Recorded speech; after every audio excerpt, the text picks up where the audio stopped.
आताची महत्त्वाची बातमी समोर येते। लोकसभेच्या निकालाआधीच शेअर मार्केटमध्ये उसळी पाहायला मिळते। निफ्टी 50 अंकांनी वाढून 22,806 वर गेलाय। शेअर मार्केटमध्ये तेजी पाहायला मिळते। सेन्सेक्स हा 75,000 पार करून गेलेला आहे। आताची महत्त्वाची अपडेट आपण बघतोय। शेअर मार्केटमध्ये जोरदार तेजी आलेली आहे। लोकसभेच्या निकालाआधीची ही तेजी महत्त्वाची आहे। सेन्सेक्स 75,000 पार गेलाय। अधिक माहिती घेऊयात आमचे प्रतिनिधी महेश बागल यांच्याकडनं। महेश, काय नेमकी कारण आहेत, कशामुळे शेअर मार्केट एवढा वधारलाय?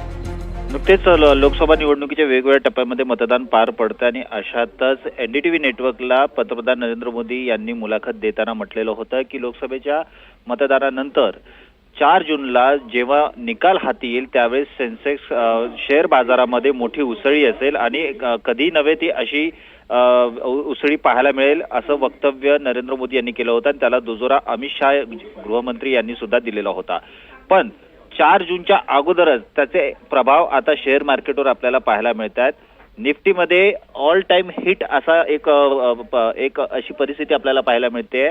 निफ्टी जो आहे तो 22,806 वर गेलेला आहे आणि बीएससी जो आहे बॉम्बे स्टॉक एक्सचेंज मध्ये सुद्धा 75,000च्या पुढे अंक आता आपल्याला पाहायला मिळत आहेत। ते एकंदरीत पाहता 4 जूनच्या अगोदरच शेअर मार्केटमध्ये चांगलं वातावरण मिळतंय। इन्व्हेस्टर जे आहे ते चांगल्या प्रकारे या ठिकाणी गुंतवणूक करताना आपल्याला पाहायला मिळत आहे। तर 4 जूनला आता असं चित्र असताना 4 जूनला कशा प्रकारचं चित्र असेल हे सुद्धा पाहणं आता गरजेचं आहे। नक्कीच महेश, मात्र एकीकडे सोन्याचे दर कमी होताना पाहायला मिळतात आणि शेअर मार्केटमधली ही जी उसळी आहे यामागची प्रामुख्याने काय कारणं सांगितली जात आहेत?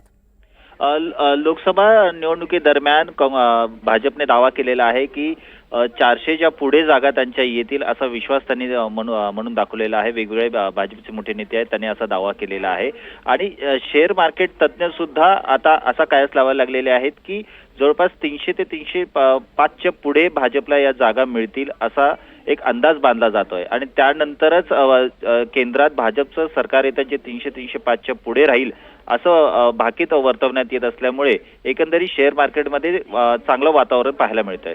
नक्कीच महेश, तुर्तास धन्यवाद या संपूर्ण सविस्तर माहितीसाठी।